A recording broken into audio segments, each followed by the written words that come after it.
Lecture 58 start करते हैं जी। Kaif 1 FR 1 का। अच्छा जी, कल वाला सवाल जो है मैं ये चाहूंगा कि क्विकली हम उसको कल जितना किया था उतना दोबारा कर लें। क्या ख्याल है? ठीक है। आपने कितनी दफा घर पे किया इसको? एक दफा।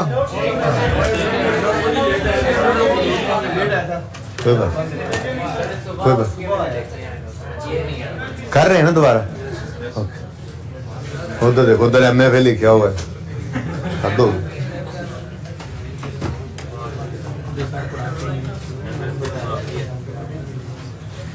अच्छा जी, नहीं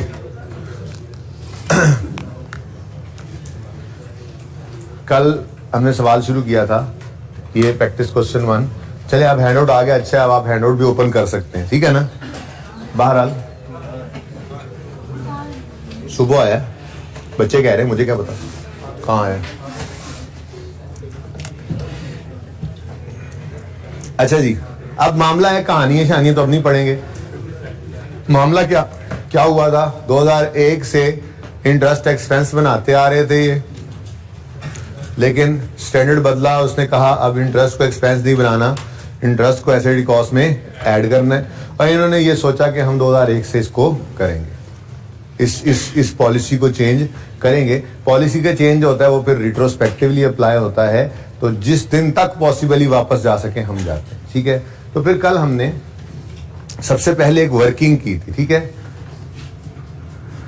वर्किंग 1 हमारी क्या थी, हमने जर्नल एंट्रीज की थी, अगर आपको याद हो तो, ठीक है। ओरिजिनल रॉन्ग साइड पे मैंने लिख ली थी, वो ज़बानी भी हो सकती है पर्चे में, ऐसी आसान चीज़ हो ना तो ज़बानी कर लिया करो। जैसे interest expense debit cash credit करते रहे हैं, ये रॉन्ग है, होना चाहिए था प्लांट डेबिट कैश क्रेडिट। तो रेक्टिफाइंग एंट्री बनी प्लांट डेबिट इंटरेस्ट एक्सपेंस। तो 2000 पहले एंट्री कर लेते हैं, प्लांट डेबिट और इंटरेस्ट एक्सपेंस क्रेडिट कितने से था जी? 15 से। और उसके बाद अगले साल भी plant debit interest expense credit 17 से। और उसके बाद plant debit interest expense credit 9 से।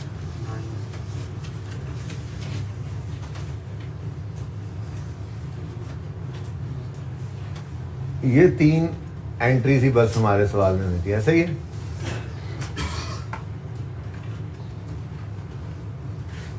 दो 2001, 2002, 2003। अच्छा, अब इसके ऊपर कोई डिस्कशन की जरूरत है तो बता दें। वैसे मैंने ये क्विकली लिख दिया, मुझे नहीं महसूस हो रहा था कि इसके ऊपर कोई डिस्कशन की जरूरत है। उसके बाद फिर हमने सबसे पहले क्या बनाया था, सबसे पहले income statement of comprehensive income के एक्सट्रैक्ट्स बनाए थे, ठीक है। मैंने कहा था यार नाम कंपनी एक्स अज्यूम कर लो, statement of comprehensive income for the, हाँ जी बिल्कुल एक्सट्रैक्ट्स ही होते हैं, ना भी लिखें तो नीचे पूरी ना बनी नहीं हो तो एक्सट्रैक्ट्स ही होते हैं वो, ठीक है।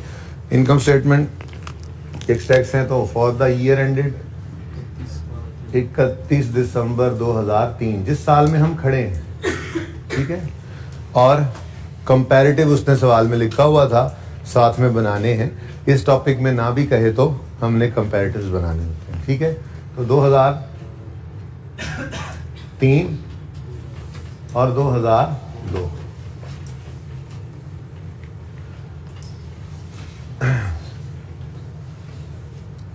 सबसे पहला स्टेप क्या था, अगर आपको याद हो तो सबसे पहला स्टेप ये था, ये तो हमने यूज करके एंट्रीज कर ली ना, ठीक है। अभी जब मैं इस तरह लेके आता हूं तो ये सारा सवाल दिखाते हैं ना, ठीक है। ये तो यूज करके हमने रेक्टिफाइंग एंट्रीज कर ली, ठीक है। अब इनकम स्टेटमेंट जो वो बना चुके हैं ड्राफ्ट, उसमें भी मसला है। ये ड्राफ्ट फाइनेंशियल स्टेटमेंट जो बनाई 2003 की, इसमें भी मसला है। ये तो ड्राफ्ट है ना, ड्राफ्ट, इसमें मसला तो चलो सही कर लेंगे। ज्यादा बड़ा मसला क्या है, ये 2002 जो ऑडिटेड थी, ऑडिटेड, बल्कि मैं यूं लिखता हूं फाइनल होके यूजर के घर में अलमारी में पड़ी हुई थी, सरताज के पास, याद है वो जो कल बानो ने उठा के दी थी फाइनेंशियल स्टेटमेंट्स, तो वो ऑलरेडी यूजर के पास, शेयर होल्डर के पास पहुंच चुकी हुई हैं। इनको ऑडिटेड भी कहते हैं, ऑडिट होने के बाद ही फाइनेंशियल स्टेटमेंट्स जो हैं वो पब्लिश की जाती हैं, डायरेक्टर्स को तभी ऑथराइज करते हैं। लेकिन ये जो ड्राफ्ट है, ड्राफ्ट का मतलब होता है अभी रफ, अभी सब्जेक्ट टू चेंजेस है, अभी फाइनल नहीं है, इसको अनऑडिटेड भी कहते हैं। कभी ऐसे पेपर वगैरह में लिखा हुआ आ जाए तो पता होगा, कल भी बात की थी वैसे, ठीक है, अनऑडिटेड और ऑडिट। तो मसला क्या है? मसला ये है कि ये प्रॉफिट हम कैलकुलेट कर चुके हैं। मैंने कल ये बात की थी ना कि भाई एक तो इस सवाल, इस टॉपिक वैसे भी लॉजिकली नजर भी आ रहा है, फॉलोइंग ड्राफ्ट वर प्रोड्यूस्ड बिफोर एडजस्टमेंट, और नीचे लिखा हुआ है प्रॉफिट। आपको पता है प्रॉफिट कभी भी नहीं निकल सकता जब तक सारी इनकम्स एक्सपेंसेस ना रिकॉर्ड हो, और वो पुरानी पॉलिसी के हिसाब से 9,000 का एक्सपेंस रिकॉर्ड कर चुके, एक्सपेंसेस रिकॉर्ड हुए होंगे तो नेट प्रॉफिट निकला होगा, तो नजर आ रहा है ना, ठीक है। तो मसला ये है, ये प्रॉफिट भी गड़बड़ है और ये प्रॉफिट जो उस यूजर के पास चला गया ये भी गड़बड़ है, ठीक है। तो अब सबसे बड़ा मसला क्या है? इन दोनों को सही करना है। तो स्टेप 1 कल क्या देखा था? हमेशा हर सवाल में ऐसे करना है, ठीक है ना, इनकम स्टेटमेंट बनानी पड़े। तो सबसे पहले क्या करना है? गलत प्रॉफिट्स की फिगर को सवाल से उठा के ले आएंगे हम। तो profit for the year, profit for the year की फिगर यहां पर लिखेंगे। पहले यहां पे आप 2002 का प्रॉफिट बताएं, 380, और 2003 का प्रॉफिट 455। ये स्टेप 1 हुआ करेगा हमारा। सबसे पहले ये काम कर लेंगे, ठीक है। उसके बाद अब हम मूव करते हैं स्टेप बाय स्टेप। उधर ही देखें, हमें मैं जरा हथियार पूरे करना।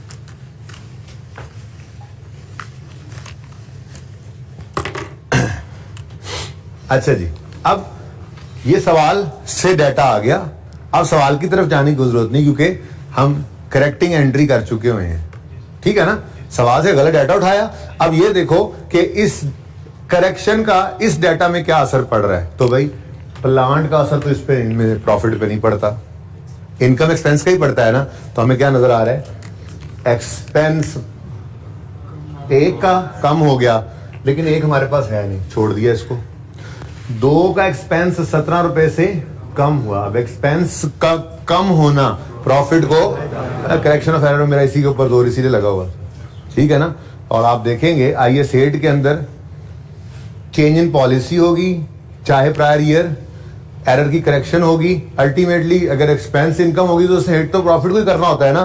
तो आपको बहुत हेल्प मिलेगी करेक्शन ऑफ एरर की उन 6 क्लासेस से। वो टाइम लगाना भी बेसिकली इसी के ऊपर टाइम लगाना था, ठीक है ना। अच्छा, बहरहाल एक्सपेंस का कम होना प्रॉफिट को बढ़ा देगा। 2002 का प्रॉफिट 17 रुपए से बढ़ गया। ये एडजस्टमेंट आई, मैं ब्लू से कर रहा हूँ, एडजस्टमेंट ब्लू से किया करूंगा, पता लगे आपको याद रहे, ब्लैक से डाटा सवाल से उठाया हुआ, ठीक है। नेक्स्ट 2003 के अंदर एक्सपेंस 9 रुपए से क्रेडिट मतलब कम हुआ। एक्सपेंस का कम होना प्रॉफिट को कम करेगा, बढ़ा देगा। मुझे लगा शायद किसी ने कहा कम करेगा। ओके, बस 2 ही है, पानी भी, बस 2 ही एडजस्टमेंट्स हैं और कोई तीसरी एडजस्टमेंट नहीं थी। तो बताओ ये सही वाला प्रॉफिट 397 और 464। अब मसला क्या है? ये प्रॉफिट क्योंकि सरताज के पास जो फाइनेंशियल स्टेटमेंट्स पड़ी हैं उनमें 380 का प्रॉफिट डिस्क्लोज हुआ था जब पिछले साल उसको भेजी थी। अब पिछले साल का प्रॉफिट जो उसको भेजा था उस वक्त 380 था। इस साल वही 2002 के अंदर हम 397 लिख देंगे तो तलवार निकालना तो उसकी बनती है ना, ठीक है। इसलिए उसको लिख के बताओ ताकि बानो उसको बता सके कि ऊपर रीस्टेटेड लिखा हुआ है सरताज, टेंशन ना ले, कोई गड़बड़ हुई है, नोट बना होगा, आज तो नोट भी देखेंगे आप। तो ये क्या है? रीस्टेटेड। ओके, 2002 क्या है? रीस्टेटेड। और 2003 भी रीस्टेटेड है। रीस्टेट तब कहते हैं जब ये भेज दिया होता उसको, ये तो हमारे पास ही पड़ा है, पहली बार ही जाना है तो सही करके ही भेजो ना भाई, सही करके भेज दिया। ये अनऑडिटेड था, ये भी उसके पास से नहीं गया था। ये 455 हमने कैलकुलेट कर रखा था, माना हमने कैलकुलेट कर रखा था, लेकिन इसमें गलती थी ना, सही कर दिया। उसके पास तो पहली बार जा रहा है 464, इसलिए इसके ऊपर रीस्टेटेड लिखने की जरूरत नहीं है। बड़ी इंपॉर्टेंट बात है, ठीक है। ओके, तो समझ आ गया आसानी से, कर्टेसी सरताज एंड बानो, है ना। अच्छा जी, ओके, यहां तक को मसला नहीं। नेक्स्ट स्टेप में हमने क्या बनाया था, स्टेटमेंट ऑफ चेंजेस इन, तो company x SOCIE saucy for the year ended, वो सौकी है, ये सॉसी है। अच्छा, और कोई मतलब अब बीच में से निकालेंगे ये लोग। For the year ended 31 December 2003,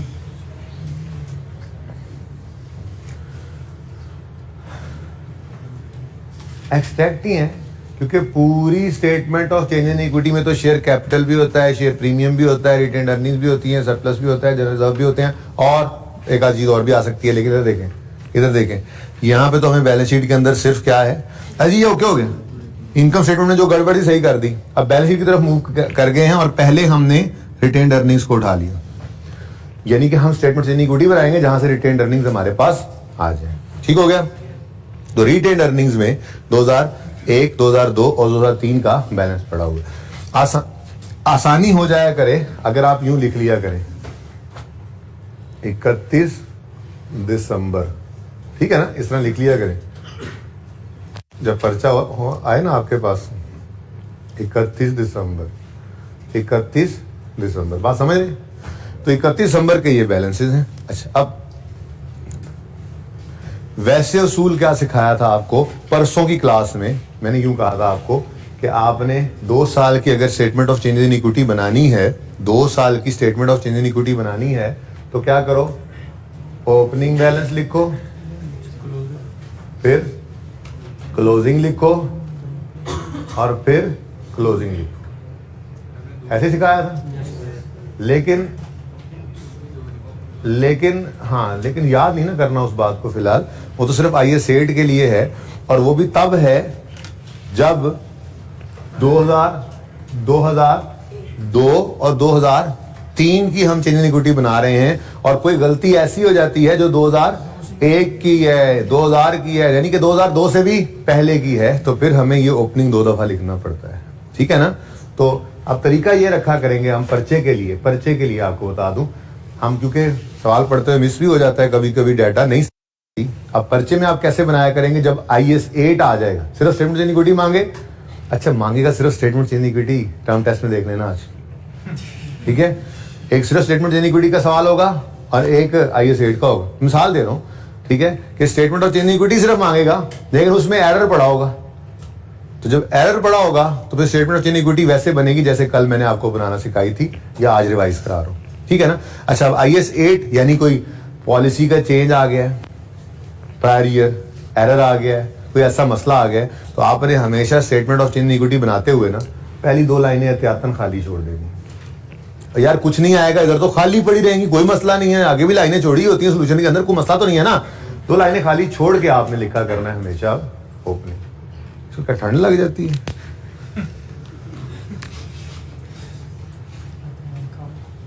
opening balance. तो यह बात समझ आ गई। ये वो सवाल है जो मैंने आपको परसों करना सिखाया था, ठीक है ना। ये वो क्या, यहाँ पे क्या लिखोगे, सबसे पहले यहाँ पे आओगे, यहाँ पे क्या लिखोगे, 31 दिसंबर 3, 31 दिसंबर 3 अगर ये है तो फिर ये 31 दिसंबर 2 है, तो ये 31 दिसंबर 1 कह लो, या यकम जनवरी, मैं 31 दिसंबर 1 लिख दूँ, आज एक ही बात है। यकम जनवरी 2 भी कह सकते हैं इसको, एक ही बात है, ठीक है। अच्छा, अब इधर आसानी से पता लग रहा है ना, 1 2 3, ये 2 वाला साल और ये 3 वाला साल, तो 2 वाले साल का प्रॉफिट 2 की रिटेन्ड अर्निंग में जाएगा, क्या ख्याल है, और 3 का प्रॉफिट, यानी अगर मैं यूं लिखूं प्रॉफिट फॉर द ईयर, तो यहां पे कौन सा आएगा, 2002 का, ठीक है। और फिर प्रॉफिट फॉर द ईयर अगर 2003 हो तो वो इधर आ जाएगा। तो ये स्टेटमेंट ऑफ चेंज इक्विटी मैंने आपको बनाना सिखाई हुई है। हाँ, वो अलग बात है, इसमें राइट इशू भी आ सकता है, इसमें डिविडेंड भी आ सकता है, सारा IAS 8 अप्लाई कर ले तो वो तो इतना सही है जो मैंने आज बताना है आपको। बाकी राइट इशू, डिविडेंड, कैश वाला, बोनस वाला पढ़ा हुआ है कि नहीं पढ़ा हुआ? ऐसे ही जरा थोड़ी सी नकल करा रहा हूं। अच्छा ओके, तो ये स्टेटमेंट ऑफ इक्विटी वो है जो हमने अभी तक बनाना सीखी हुई थी, ठीक है। अब मसला ये है कि 2003 की गलती जो है वो 2003 के प्रॉफिट में हमने सही कर ली। 2003 का प्रॉफिट 464 सही आ गया, वो बोलो। तो यहाँ पे हमने 464 लिख दिया, सही प्रॉफिट, ठीक है। 2003 की गलती का मामला तो हो गया सही। हाँ, एसेट की गलती है, बैलेंस शीट में एसेट आएगा, वहां सही कर लेंगे। 2002 की गलती को 2002 के प्रॉफिट में हमने सही कर लिया, बोलो। 2002 का प्रॉफिट 397 सही हो गया, हो गया। तो यहां पर जो 2002 का प्रॉफिट आया 397 ये सही है, ठीक हो गया। लेकिन मसला क्या है? मसला यह है कि एक गोल दायरा लगना अभी रह गया है, 15 बगैर गोल दायरे के फिर जा रहे हैं। 3 की गलतियों को 3 में सही किया। ये कल वाली बात दोबारा रिवाइज हो रही है। ये समझो कि मैंने एक सवाल पे 2 दिन लगाने हैं। ये पहला सवाल जो है ना, ये 2 दिन लगाने हैं। क्यों लगाने हैं? जहां कहीं सवाल कराऊंगा ना, फिर मैं कहूंगा प्रैक्टिस क्वेश्चन 1 याद है, उसमें ये किया था, वहां पे ये इसलिए किया था, यहाँ पे ये इसलिए कर रहे हैं, इसलिए इस पे 2 दिन लग रहे हैं, ठीक है ना। तसल्ली से, सुकून से, कोई जल्दी नहीं है। ये बेस बन रही है, बुनियाद। ओके, अच्छा। 2002 की गलती, 2003 की गलती 2003 के प्रॉफिट में सही की। अगर मैंने ये ना बनाया होता, प्रॉफिट लॉस अकाउंट ना बनाया होता, तो मैं ये गलती यूं सही करता ना। 380 था, 17, सॉरी, ओहो इधर किधर आ गया, ये वाला, ये 455 था, सवाल से उठाता और 9 ऐड करके मैं कहता जी ये सही हो गया। या अगर ये काम ना करते तो बना बनाया मिल गया ना आज मुझे, ठीक है। तो मैं अगर डायरेक्ट करता तो मैं क्या कहता, ये जी 380 था और 17 ऐड होकर 397 हो गया। तो अब मैं यूं कह रहा हूं, असल में ये करना नहीं है ऐसे। जब ये बन जाए तो फिर ये नहीं करना। अगर ये ना बनाया, सवाल पे रिक्वायर्ड ना हो, तो पागलों की तरह ये बनाने नहीं बैठ जाना, फिर डायरेक्ट भी कर सकते हैं, ठीक है। लेकिन मैं ये समझाने के लिए जरा लिख रहा था। देखो, 3 की गलती को 3 के प्रॉफिट में सही किया, 2 की गलती को 2 के प्रॉफिट में सही किया। उससे पहले वाली गलतियां क्या गलतियां नहीं है? मैं कह रहा हूं गलती, हालांकि ये चेंज इन पॉलिसी है, पर समझाने के लिए कह रहा हूं, ठीक है ना। समझाने के लिए कह रहा हूं ना। यूं समझ लो कि पॉलिसी चेंज हुई है तो वो फिर पुराना जो काम करते हो गलत हो गया ना, तो उसको सही कर रहे हैं, ठीक है ना।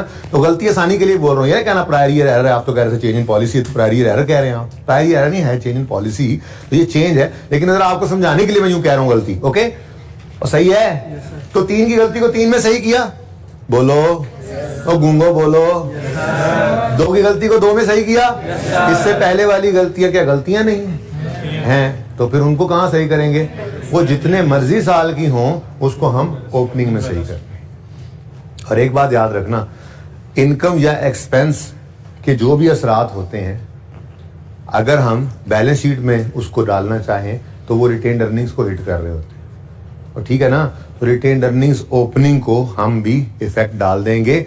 जो 2002 से पहले की, चाहे वो 10 साल की, 20 साल की, 50 साल की गलतियां हैं, वो जितनी गलतियां हैं वो सब की सब इस ओपनिंग बैलेंस को, जो ओपनिंग बैलेंस सवाल में दिया ना 120, उसके अंदर एडजस्टमेंट कर देंगे। ये बात क्लियर है? अब आखिरी बार सुन लो, बोर हो रहे हैं कुछ बच्चे, जुआइयां भी आ रही कुछ पढ़ानों को, ठीक है।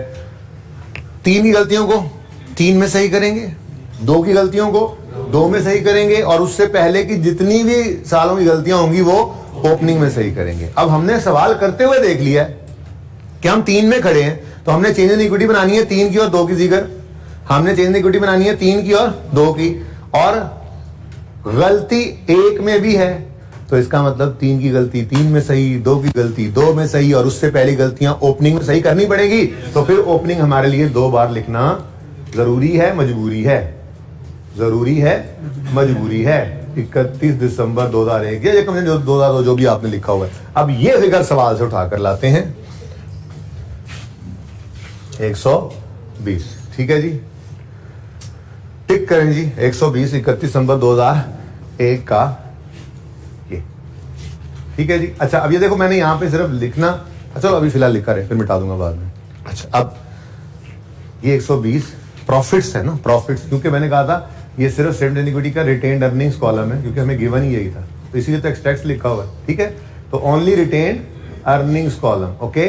अच्छा, अब ये प्रॉफिट्स ही है ना, अर्निंग्स प्रॉफिट्स, ठीक है। अब हम गए 2001 के पास, हमने देखा कि गलती क्या है भाई। दो एंट्रीज हो सकती हैं, 2 एंट्रीज होंगी तो क्या होगा, एक्सपेंस दोनों में बढ़ भी सकता है, दोनों में कम भी हो सकता है, तो प्लस माइनस के साथ मैनेज कर सकते हैं आप पेपर वगैरह में आ जाए तो, ठीक है ना। अच्छा जी, एक्सपेंस 15 से कम हो रहा है, एक्सपेंस का कम होना प्रॉफिट को बढ़ाएगा, तो प्रॉफिट्स ही पड़े हैं ये 15 रुपए से, हमने ये प्रॉफिट को ऐड कर दिया। और यहां पे क्या लिखा हमने, प्रायर ईयर एडजस्टमेंट। जिंदगी आसान कर लो, बस एक ही लफ्ज याद रख लो, प्रायर ईयर।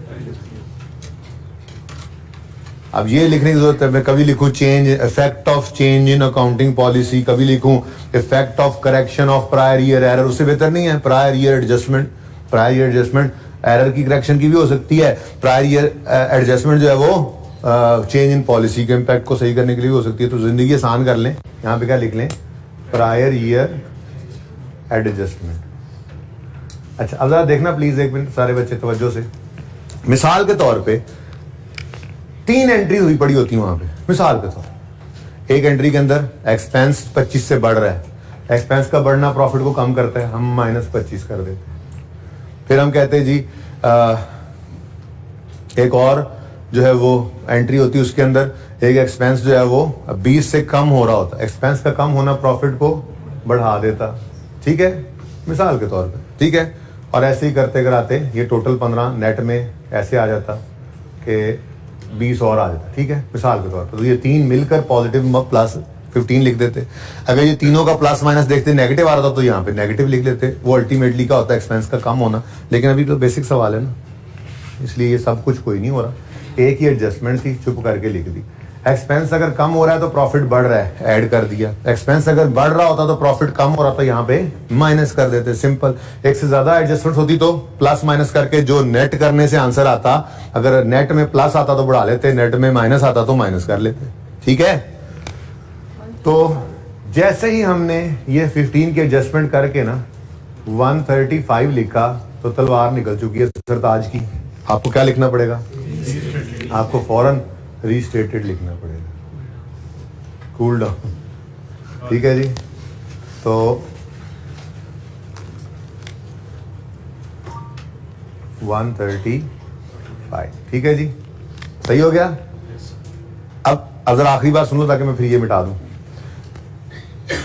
3 की गलतियां 3 के प्रॉफिट में सही की, ये 3 का प्रॉफिट फॉर द ईयर 3।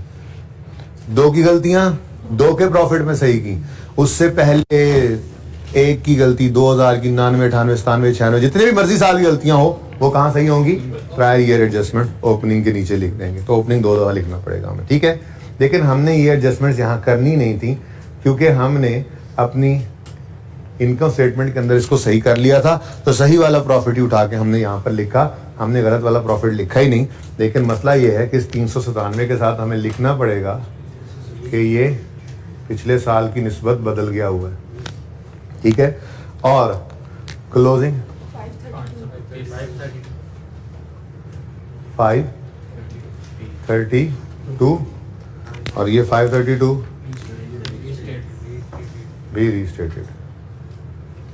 देख लो, बेशक देख लो, इधर देखो, ये ऑडिटेड, ये 2000 लिखा ऊपर हुआ था, ये ऑडिटेड था, ऐसे ही चली गई थी ना फाइनेंशियल स्टेटमेंट्स, ऑडिटेड ऑडिटेड, और ये ड्राफ्ट है या अनऑडिटेड है।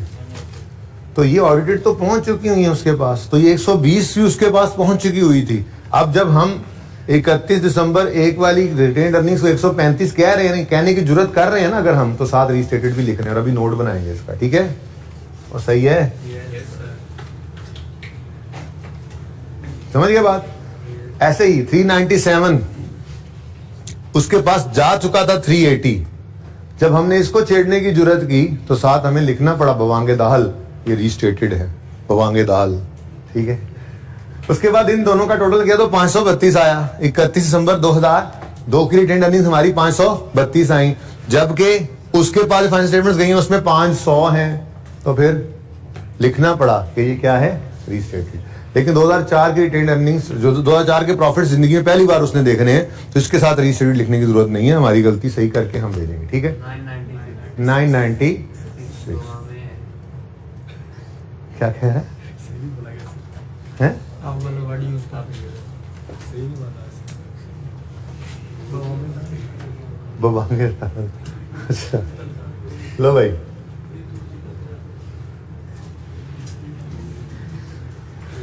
समझ आई? चल अब अगली चीज हमने तीसरी बनाई थी, ठीक है। मेरा दिल ये है कि यार यहीं सिमट जाए सारी चीज, ठीक है। फिर रिक्वायरमेंट्स की बात भी लिखते हैं, कौन कौन सी रिक्वायरमेंट होगी, ओके जी। उसके बाद company x statement of financial position, लेकिन अगेन एक्स टैक्स हैं, एज ऑन 31 दिसंबर 3, लेकिन ये याद रखना बैलेंस शीट हम बनाया करेंगे 3 साल, 3, 2 और 1। तो भाई हमारे इस टॉपिक के अंदर इनकम स्टेटमेंट बना करेगी 2 साल की, चेंज इन इक्विटी बना करेगी 2 साल की, 3 की नहीं बन रही, 3 की नहीं बन रही, ओपनिंग को एडजस्ट किया इसीलिए, ये देखो 3 की नहीं बन रही। यकम जनवरी 2 से शुरू हो रही है, 31 दिसंबर 1, यकम जनवरी 2 यहाँ से शुरू हो रही है, थोड़ी एडजस्टमेंट करके यहीं से शुरू हो रही है फिर भी, ठीक है ना। ये जैसे अनएडजस्टेड और अनएडजस्टेड ओपनिंग को एडजस्टेड ओपनिंग बनाया बस, और कुछ नहीं किया, ठीक है। तो यकम जनवरी 2001 से शुरू हो रही है, 31 दिसंबर 2000 सॉरी यकम जनवरी 2002 से शुरू हो रही है, 31 दिसंबर 2002 1 साल, 31 दिसंबर 2002 2 साल। तो 2 साल की इनकम स्टेटमेंट बनी, 2 साल की ही हमारी बैलेंस शीट बनी, लेकिन ये सिर्फ इक्विटी बनी, लेकिन बैलेंस शीट हमारी बनेगी 3 साल की, ठीक है जी। जी हर क्वेश्चन में रूल लिखवा देता हूँ, रूल ही है जी, लिखवा भी देता हूँ। फिलहाल वैसे पक्का तो कर लो 1-2 सवालों में करके, ठीक है। बल्कि 1-2 सवालों में यही सवाल है, उसके बाद तो शायद चेंज इन इक्विटी का सवाल करें, अगर आज करें भी तो नॉन करंट एसेट्स में हमारे पास सिर्फ एक प्लांट पड़ा हुआ है, ऐसा ही है। अब प्लांट के अंदर हमारे पास 2001, 2002 और 2003 की फिगर्स हमें चाहिए। तो स्टेप 1 अगेन वही है, स्टेप 1 गलत फिगर उठा लो। अच्छा इधर देखो, ये याद रखना statement of changes in equity आइए सेट में जब भी बनती है ना, तो हम ये फिगर यानी कि अपनी statement of changes in equity का ओपनिंग, ये फिगर सवाल से उठाते हैं और अगली दोनों फिगर्स बैलेंसिंग निकला करती हैं। ये क्लोजिंग रिटेन्ड अर्निंग्स है, ये बैलेंसिंग निकली है, हमने इनको यूज नहीं किया, देख लो 532 और 996 यूज हो गए, सिर्फ 120 आपको सवाल वाला नजर आया, उसके बाद सवाल वाला कुछ नजर नहीं आया। फिर ये 15 ऐड होकर 135 हो गया, फिर इसके अंदर ये नया प्रॉफिट डाला, ये भी फिगर बदल गई, ये नया प्रॉफिट, ये भी फिगर बदल गई, तो बैलेंस शीट वाली दोनों फिगर सिर्फ हमने 120 को यूज की, ओके सही है ना। अच्छा इधर देखो, यहाँ पे तो हमने दोनों प्रॉफिट्स उठाकर गलत दिखे और उनको सही किया, यहाँ पे तीनों प्लांट के बैलेंस को उठाएंगे और सही करेंगे, लेकिन रिटेन्ड अर्निंग्स के अंदर सिर्फ ओपनिंग उठाते हैं, अगले दोनों को भूल जाएंगे, अगले दोनों हमारे बैलेंसिंग फिगर निकलते होते हैं, ठीक है सही है। हाँ भाई प्लांट के बारे में बता दो, 300, 450 और 300, 450, 500। उसके बाद इक्विटी है, और इक्विटी में हमारे पास सिर्फ रिटेन अर्निंग्स आ रही हैं, और सबसे आसान नंबर तो यही होंगे, पर्चे में आसान नंबर पहले लेने हैं।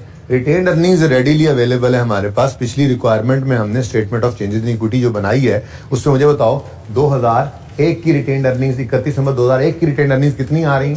135। लेकिन आपको पता है ये 135 जो है ये दरअसल 135 तो नहीं था ना, तो इसलिए इसके ऊपर हमें लिखना पड़ा रीस्टेटेड, ठीक हो गया, इसको जगा दो। और रिटेन्ड अर्निंग्स दूसरे साल की, सर आप आज बोर कर रहे हैं ना, 532 है ना, बोर हो रहे हो ना आज आप लोग, जो बोर हो रहे हैं निकल जाए क्लास से, 532 जी। लेकिन ये भी आपको पता है रीस्टेटेड, ठीक है।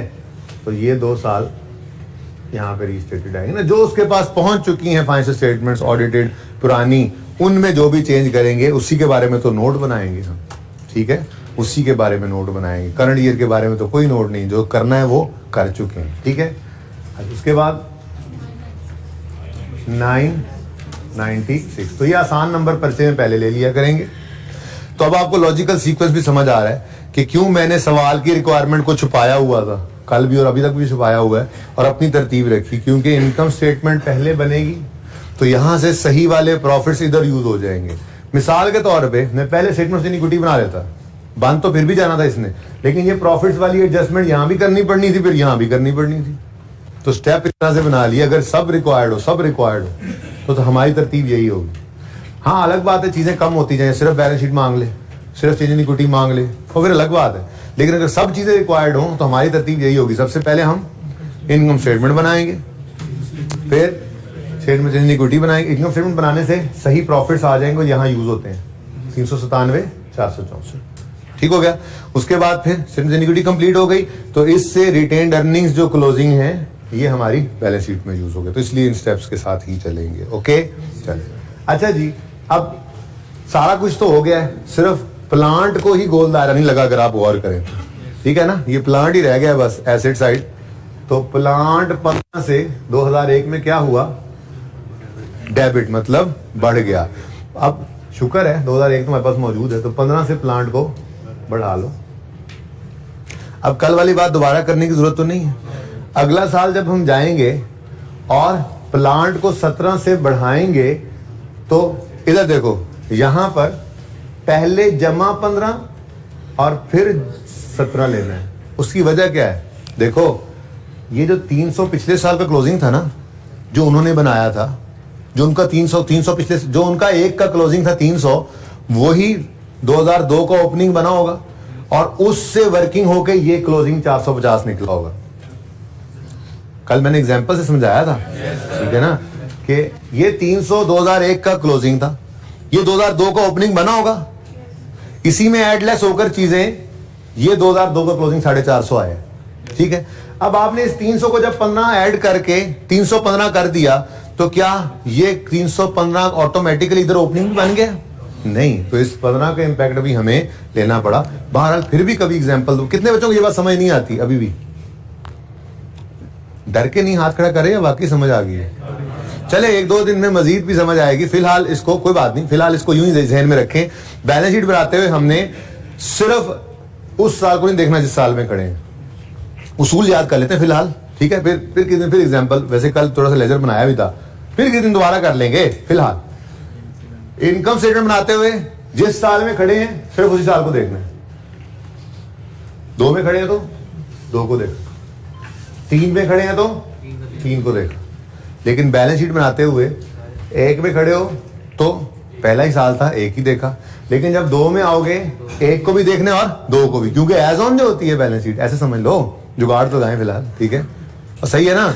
और जब 2003 में जाओगे तो 2001 भी देखना है, 2 भी देखना है, 3 भी देखना है, ठीक है। तो बैलेंस शीट के अंदर हमने रीस्टार्ट करना होता है। मेरा दिल कह रहा है कि आपको एक बार फिर थोड़ी सी बात ये कर लेनी चाहिए आपके साथ। कोई ऐसी एसेट का अकाउंट बना देते हैं कि ठीक है, इस साइड बनाओ,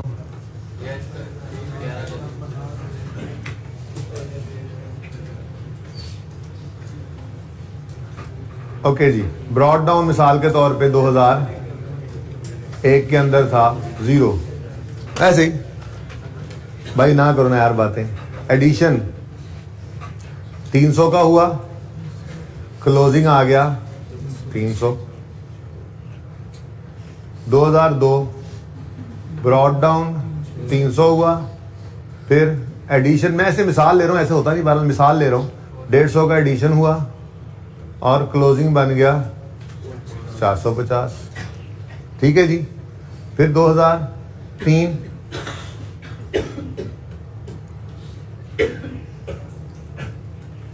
ब्रॉड डाउन 450 और फिर एडिशन हुआ 50 का और क्लोजिंग आ गया 500। ये कहानी असल में हो चुकी है, ये उन्होंने ऑलरेडी बनाया हुआ है, तभी तो ये 300 क्लोजिंग, 450 को क्लोजिंग और 500 क्लोजिंग, इधर देखो ये बैलेंस शीट में आपको नजर आ रहे हैं, 300, 450, 500, ऐसे ही बना होगा ना, ऐसे ही अज्यूम डाटा है, ठीक है ना। अच्छा, अब हमें पता चला कि ये जो 300 है इसमें 15 ऐड नहीं किया गया इंटरेस्ट का, मतलब बोरिंग कॉस्ट थी, एसिड कॉस्ट में ऐड नहीं की, एक्सपेंस आउट कर दी। हो गलती होगी, सही कर लेते हैं, कोई मसला नहीं, सही कर लेते हैं। और हमने क्या किया, इसमें 15 ऐड करना था, हमने प्लस 15 किया और इसको 315 करके इस 315 को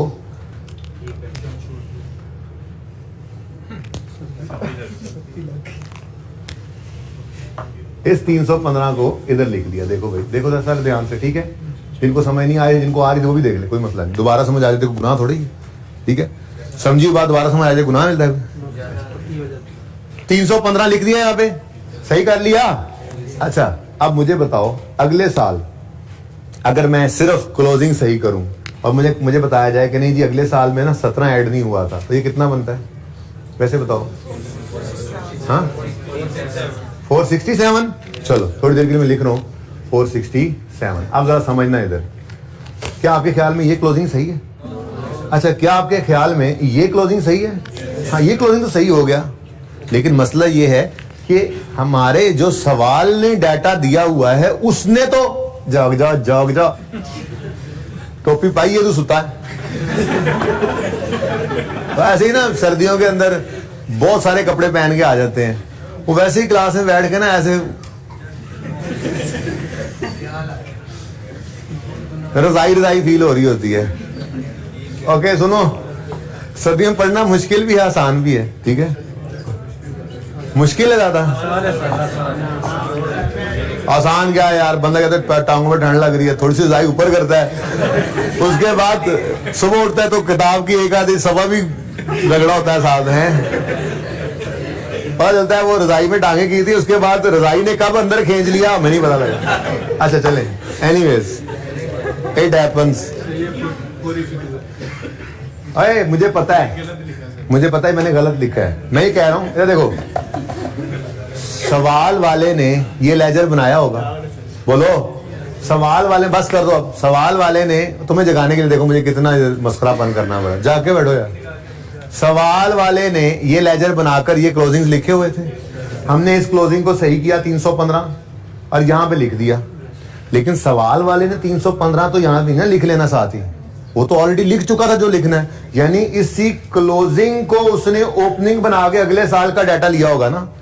बात समझिएगा, जो 15 का एडिशन यहां पे आया है वो इस साल में भी तो आना चाहिए था। उसूली तौर पे क्या बनता था, ये 15 300 की बजाय क्या बन जाता 315। अब 315 में 150 है, ठीक है, 150 जमा 17 कितना बनता है 167। ये ऐड करें तो क्लोजिंग बनता कितना है? हाँ 482 बनता है, ये आना चाहिए था। देखो ये आ रहा है, फर्क क्यों आया? क्योंकि ये क्लोजिंग में जो 15 ऐड किया था ये खुद ब खुद ओपनिंग में नहीं हो जाना था, इसलिए अगर हमें ये सही 482 निकालना है ना, ठीक है, क्योंकि हम लेजर तो बना नहीं रहे, 300 था और 150 था, हम लेजर तो बना नहीं रहे, ठीक है।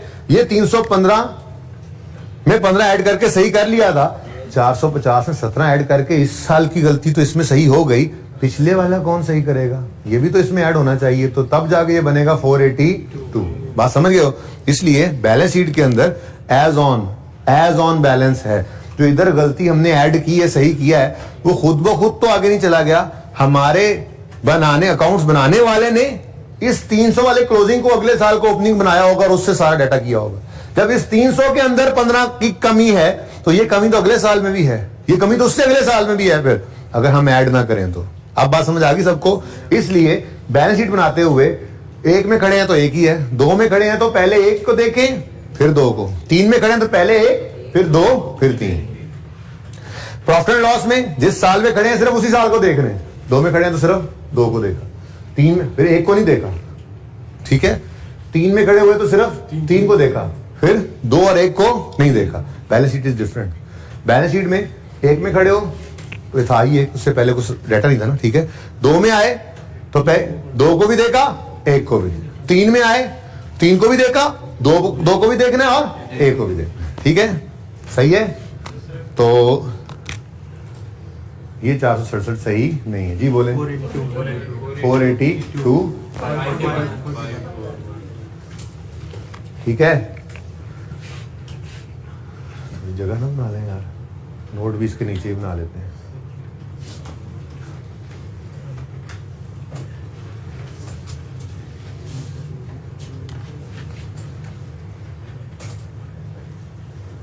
भाई ये याद रहेगा, बैलेंस शीट बनाते हुए आपने रीस्टार्ट कर लिया करना है, ठीक है।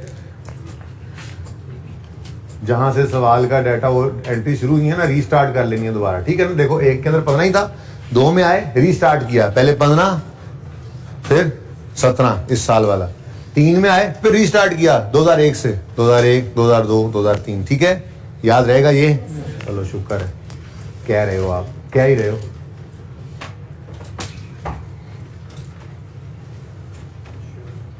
एक रिक्वायरमेंट होगी, 2 हो गई, 3 हो गई।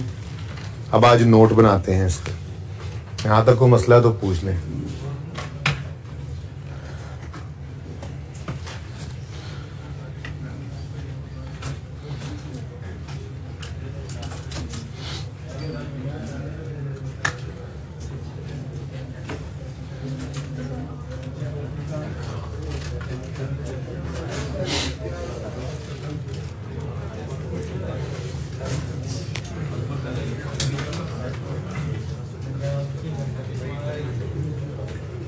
लो जी, notes to the financial statement.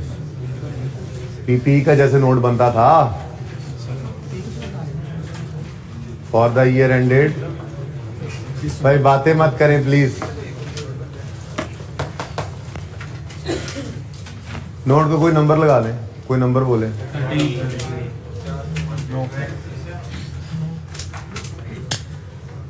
Change in policy, change in policy. Note की हेडिंग क्या है? ये correction of prior year error भी हो सकता था, सवाल में होता तो, ठीक है। ये चेंज इन एस्टीमेट का नोट भी हो सकता था, जो हमने बनाना सीखा हुआ है, ठीक है। सीखा हुआ भाई, सीखा हुआ है, सीखा हुआ है, सिखाया था जी। अच्छा, चेंज इन, हाँ फिर दोबारा रिवाइज कर लेंगे इंशाल्लाह, ऐसी बात नहीं कि रिवाइज नहीं करना, लेकिन इसका नाम क्या है जी? चेंज इन। जैसे प्रॉपर्टी प्लांट इक्विपमेंट नोट का नाम होता था, जैसे इन्वेस्टमेंट प्रॉपर्टी नोट का नाम होता था, वैसे ही चेंज इन पॉलिसी, ठीक है। थोड़ा बोल्ड नहीं लिख सकता, ये मैंने लिखा हुआ है चेंज इन पॉलिसी, ठीक है। ये लिखा हुआ है company X notes to the financial statements for the year end 31 December 2003 और चेंज इन पॉलिसी, ठीक है। आगे से मैं बोल्ड लिख लेता हूँ, ठीक है। थोड़ी सी अंग्रेजियां मारें जी, अब लिखें ड्यूरिंग 2003। इस सवाल से कोई अपने तरफ से नहीं लिखना। ये देखें ना, ये क्वेश्चन नंबर 1 मैंने सामने खोला ना, इधर आमिर भाई दिखाएं जरा, ये क्वेश्चन है हमारा, ठीक है। ये क्वेश्चन की अंग्रेजी ये एज इट इज लिखनी है मैंने यहाँ पर, तो थोड़ा सा आप अब लिखें, मैं जरा बस यहाँ पे यूं लिख देता हूँ, ड्यूरिंग 2003, आगे लिखना शुरू करें और सवाल से देख के, सवाल से देख के, सवाल से देख के लिखना लाजमी है। During 2003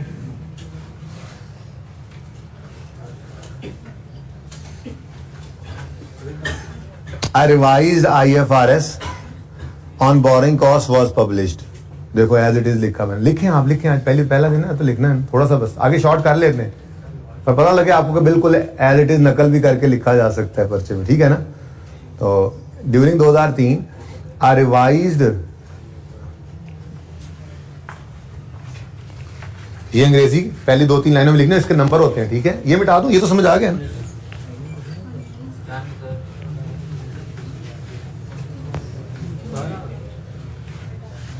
During 2003, a revised IFRS on borrowing cost was published। ऐसे करके आप लिखते जाए, प्यारा प्यारा खूबसूरत खूबसूरत सवाल से देखना जी बेटा। ये सवाल से देख रहा हूँ जी, सारा नहीं, थोड़ा सा शॉर्ट कर लेते हैं, लेकिन पहली लाइन इसलिए ऐसे लिखवाई ताकि आपको ये पता हो कि नहीं शॉर्ट करन दी अगर औकात हो रही तो एज इट इज सारी लाइन उठा के लिख लो, तभी मसला है। सवाल नहीं सारा लिखना, थोड़ा सा उसको बताना है कि चेंज इन पॉलिसी क्या हुई है, तो लिखो, यहां तक लिख लिया, फुल स्टॉप के बाद लिखो the company had previously been expensing borrowing cost as period, ये नहीं लिखेंगे, बस थोड़ा सा शॉर्ट कर रहा हूं आहिस्ता आहिस्ता, ठीक है ना। द कंपनी, बल्कि आप पहले सुन के लिख लो, उसके बाद देखना तकरीबन ऐसी बात ही होगी, साथ साथ ना देखो बेशक। The company had previously been expensing borrowing cost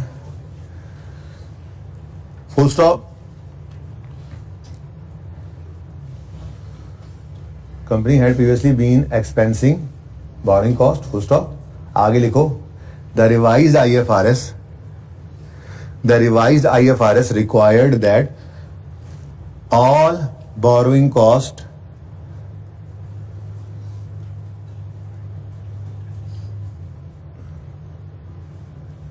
बल्कि दैट को काट दें।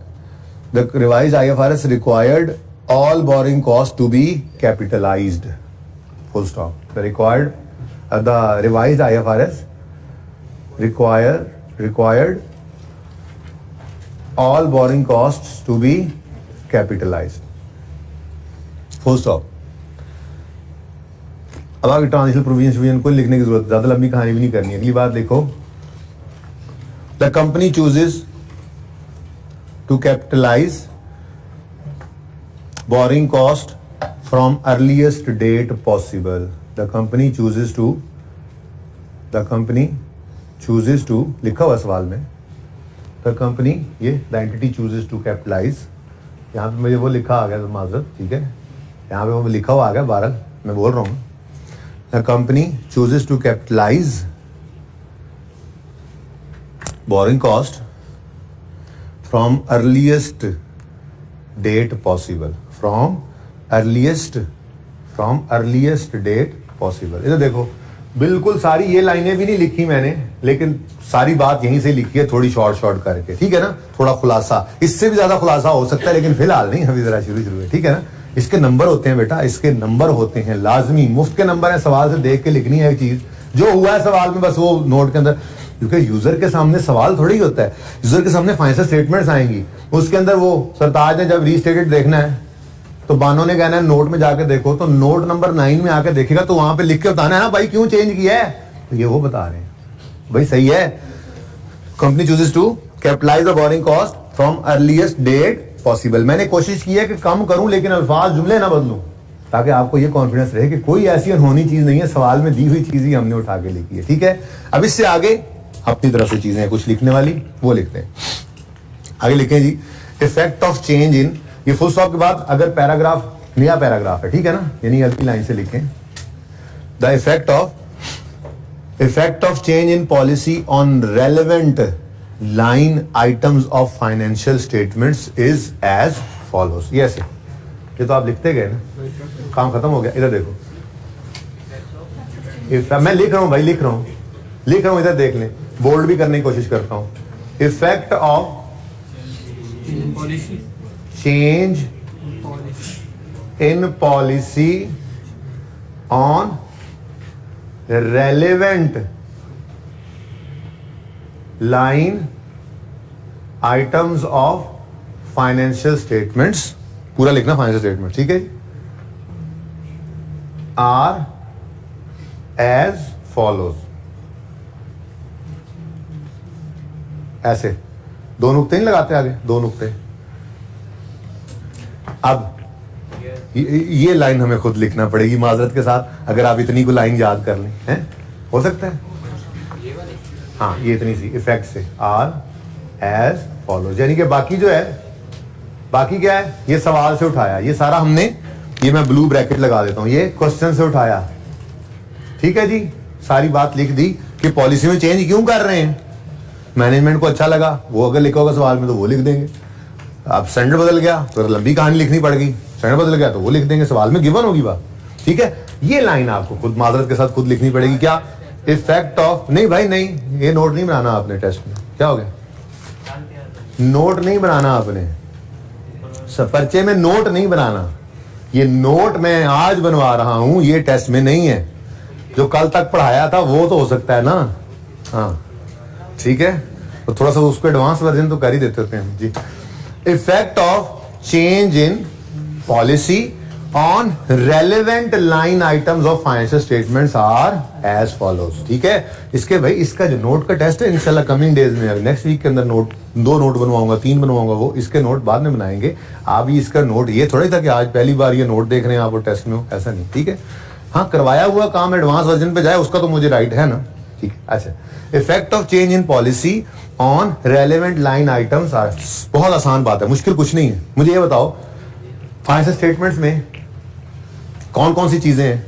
इनकम स्टेटमेंट है, बैलेंस शीट है। मैं इसको गिन नहीं रहा क्योंकि इसमें जो है रिटेन्ड अर्निंग्स वो भी तो इधर आ ही रहा है। वो बोलो, रिटेन्ड अर्निंग्स भी तो इधर ही आ रहा है ना। तो स्टेटमेंट ऑफ चेंज इक्विटी के अंदर शेयर कैपिटल तो वो भी यहाँ आ जाता है, शेयर प्रीमियम तो वो भी इधर आ जाता है, रिटेन्ड अर्निंग भी इधर आ रहा है। इसलिए मैं सिर्फ इन दो की बात करता हूं। मुझे ये बताओ इनकम स्टेटमेंट के कौन से आइटम्स को इफेक्ट किया इस एडजस्टमेंट ने, इस पॉलिसी चेंज ने? प्रॉफिट को, ये लाइन आइटम है। आगे बढ़ो, पूरी बात ही बता दो। बैलेंस शीट के कौन से आइटम्स को, आपको सर कहें कौन कौन से आइटम्स को? एक नहीं है, दो हैं। प्लांट को भी छेड़ दिया है इसने और रिटेन्ड अर्निंग्स को भी छेड़ दिया इसने। तो भाई बहुत मुश्किल काम। देखना यहां पे पहली हेडिंग, आइटम्स अफेक्टिंग ना, साथ साथ लिखो स्टेटमेंट ऑफ कंप्रीहेंसिव इनकम और items affecting statement of financial position. बस आपने पूरे नाम लिखने। हाँ जी, इनकम स्टेटमेंट कितने साल की बनाते आ रहे हो? 2 की। कौन कौन सी? 3 और 2, 3, 2, 1 तो है ही नहीं। और बैलेंस शीट 3, 2, 1। अच्छा, अब बहुत आसान काम है, बिल्कुल सादा सी बात है, बिल्कुल सादा सी बात है। एसओसीआई के अंदर कौन सी फिगर हिट हुई है? अच्छा, आपने ना यहां पे कोई टेंशन नहीं लेनी, साइन शाइन नहीं लगाने, सादा बात, इंक्रीज या डिक्रीज लिखना है। ठीक है। अब पहला सवाल है तो सिर्फ इंक्रीज ही है दोनों साल में, डिक्रीज नहीं है। अगर जब कभी आएगा कि सवाल कर लें पहले, उसके बाद फिर ये मैं मिटा के दोबारा भी नोट बनाना चाहूंगा। टाइम खुला है, मैंने नया सवाल कोई नहीं कराना आज। ठीक है। आप ये जो मैं काम करने लगा ना, ये मैं दोबारा करूंगा, कोई नोट ना करे। ठीक है। सबसे पहले क्या लिखा हमने? चेंज पॉलिसी, थोड़ी अंग्रेजी मारी, क्या हुआ है। उसके बाद effect of change in policy on relevant line items of financial statements are as follows. और एसओसीआई के अंदर क्या चीज को इफेक्ट हो रहा है? प्रॉफिट को, प्रॉफिट। ठीक है, सही है। और एसओएफपी के अंदर क्या चीज चेंज हो रही है? प्लांट और रिटेन्ड अर्निंग्स।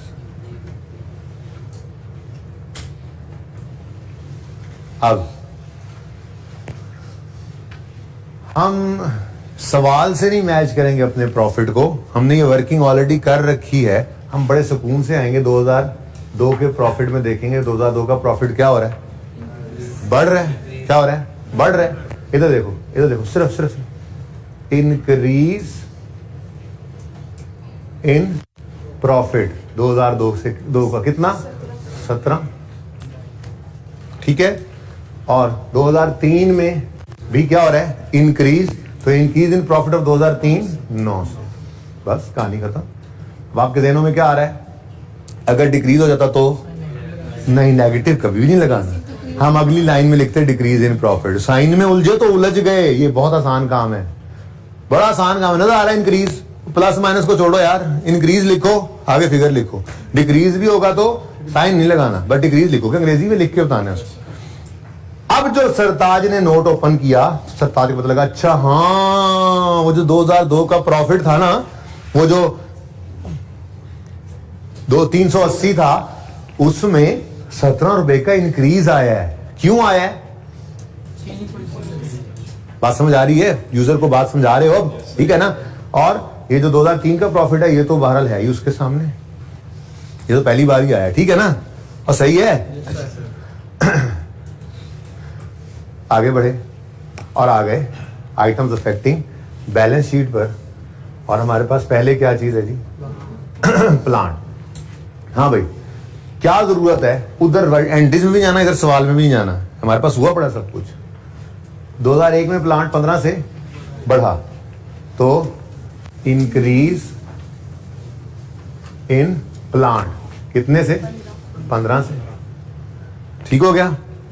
2002 में ये सामने लिखा हुआ है 15 जमा 17 बढ़ा है, वो इंक्रीज लिखा है। अगर कम हो जाता तो अगली लाइन में लिख लेते डिक्रीज, लेकिन फिलहाल कोई नहीं ऐसा चक्कर। लेकिन छोटी सी वर्किंग करनी पड़ेगी हमें।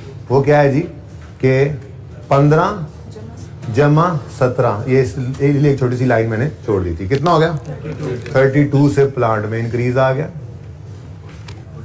ठीक है, उसके बाद 2003 में आए तो 15 जमा 17 जमा 9, इतने से प्लांट इंक्रीज हो रहा है। ठीक है, तो 41 आ गया। कैसे 41 आया भाई?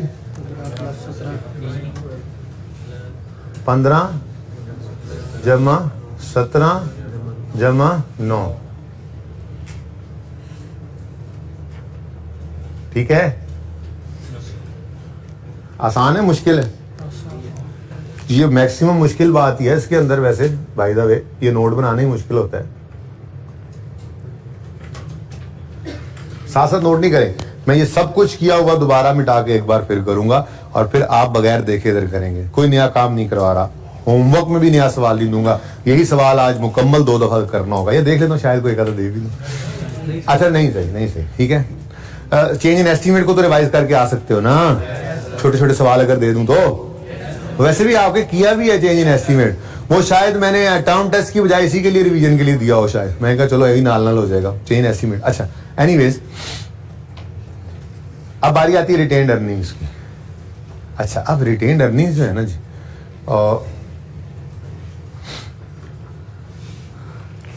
उनके लिए वैसे तो सिंपल तरीका क्या है? अगर पहले दिन की बात करें तो सिंपल तरीका ये है, पहले दिन की बात करें तो हम सवाल में आएंगे और सवाल अपने में आके हम देखेंगे रिटेन्ड अर्निंग्स कितनी है।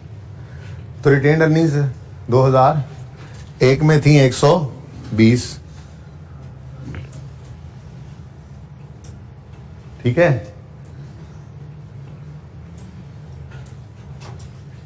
क्या है यार, ये ऐसे क्रॉस लगाए हुए थे ना हमने। अच्छा, फिलहाल इसको जरा गायब करता हूं मैं जी। 2001 के अंदर रिटेन्ड अर्निंग कितनी थी? 120 थी। हमने जब सारा कुछ किया चेंज इन पॉलिसी वाला, 2001 की रिटेन्ड अर्निंग कितनी हो गई? तो मतलब कितने से बढ़ गई? ये बज़ाहिर नजर आ रहा है 15। ठीक है ना, तो यहां से क्या, यहां पे क्या बनता है? रिटेन्ड अर्निंग्स में इंक्रीज आ गया 15 से। ठीक है, लेकिन ये ऐसे निकाला नहीं करेंगे, एक मुश्किल तरीका है, लेकिन मुश्किल है पहली दफा सिर्फ समझने के लिए। उसके बाद इतना आसान है कि मुश्किल से मुश्किल केस में आपको बचाया जाया करेगा। बहरहाल फिलहाल जबानी चल रहे हैं, देखते हैं जरा। आज तो सब कुछ अवेलेबल है ना, आज तो कर सकते हैं काम। पहले ऐसे करेंगे जैसे बिल्कुल बेस से समझ आए, फिर उसके बाद थोड़ा स्टेप आगे बढ़ेंगे जी। 500 रिटेन्ड अर्निंग्स हुआ करती थी जब पिछले साल की बात। अब कितने हो गई हैं? 532। तो कितने से बढ़ गई? 32 से बढ़ गई। इत्तेफाक है, सेम आ रहा है, इत्तेफाक है। एडजस्टमेंट जो एक है, अगर 2 एडजस्टमेंट हो ना, इम्पैक्ट डिफरेंट हो, तो फिर ये फिगर भी बदल जाती है। इसलिए आपने सीखना है फिलहाल। ओके, तीसरे साल में 955, 996, कितना हो गया? 40। तो ये ऐसे डिफरेंस भी हम देख सकते हैं सवाल में जो गिवन है और जो हमने कैलकुलेट की हैं उनके अंदर क्या फर्क है। बड़ी सादा सी बात है, लेकिन हम ऐसे नहीं किया करेंगे। हम यूज किया करेंगे अपने बचपन वाला knowledge, asset is equal to capital plus liabilities. याद है? अब आपको पता है इसको इक्विटी प्लस लायबिलिटी अगर मैं कर दूं तो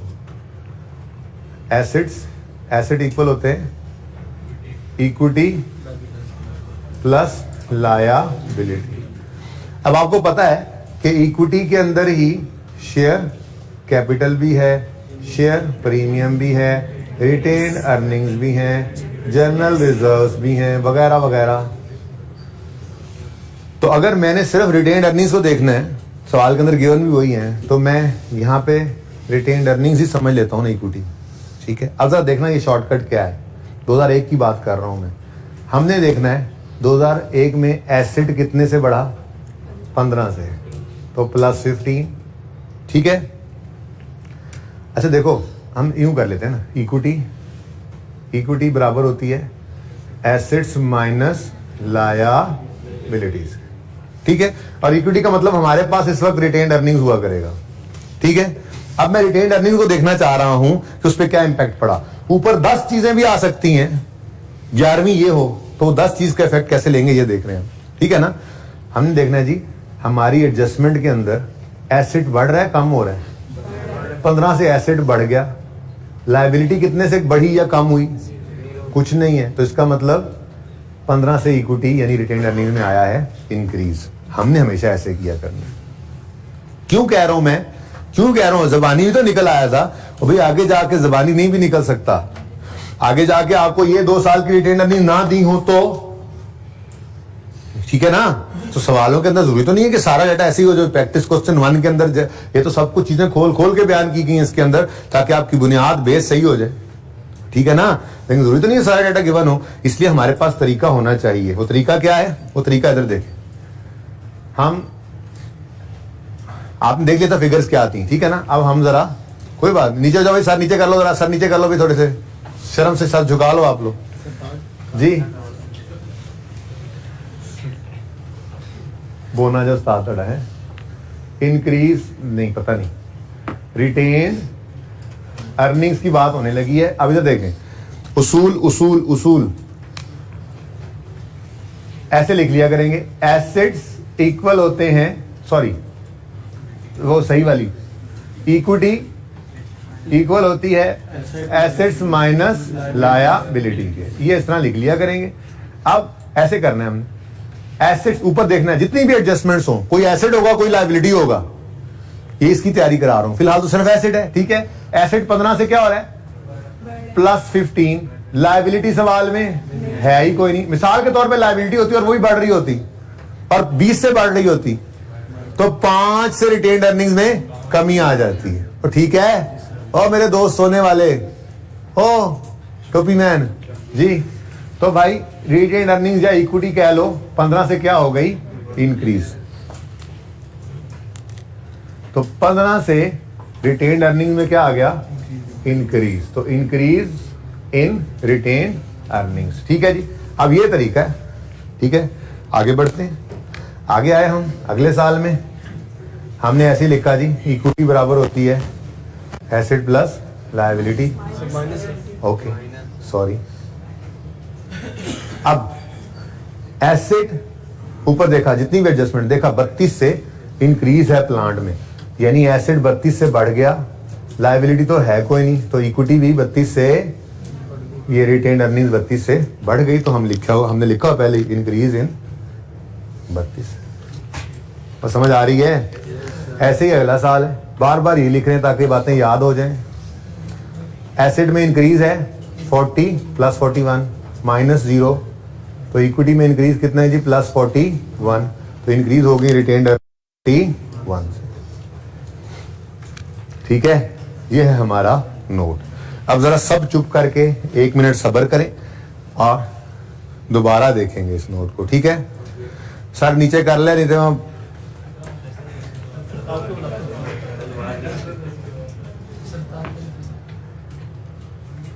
सरताज जा ही रहा है कंपनी में, उससे तलवार पकड़ लेनी, मैंने रोक लेना रास्ते में।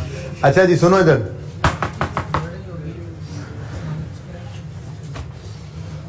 अच्छा अब ये एज फॉलोज भी मिटा रहा हूं, इसको ऊपर ले थोड़ा, ठीक है ना, और सही है। दोबारा सब कुछ बनेगा, रिवीजन है, ठीक है। देखें ये तीनों काम प्लीज, अभी एक बात रहती भी है, एक रिक्वायरमेंट रहती है, ये तीनों काम मैंने 2 दफा कर लिए, अब नोट भी दूसरी दफा बन रहा है, ठीक है ना। चलो शुरू हो गए। चेंज इन पॉलिसी आई है, नहीं यहां नहीं बनाएंगे, यहीं बनाएंगे अब, ठीक है। चेंज इन पॉलिसी आई है, ठीक है। यार तुम जरा नीचे होकर क्यों बैठते यार, जरा ऐसे मैं बताता हूँ तुम्हें बैठने नहीं आता, ठीक। और हाँ हाँ और नहीं भाई थोड़ा सा नीचे, बस ऐसे थोड़ा सा, जैसे मैंने आपको कहा थोड़ा सा नीचे हो सके तो बोले, ठीक है। आप उधर हो जाओ यार, सारी ये जगह छोड़ दो, हो जाओ उधर। आइंदा आप दोनों में से कोई इधर बैठा ना फिर देखना, अब्दुल्ला को बिठाया करो इधर, साथ अपने साथ को और भी ढूंढो स्मार्ट गाय, ओके। अच्छा जी, only smart guys are allowed here.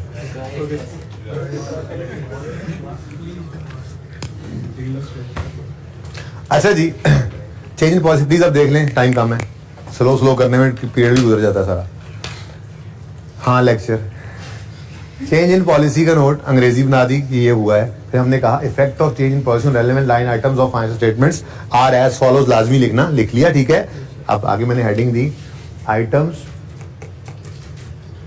Affecting SOCI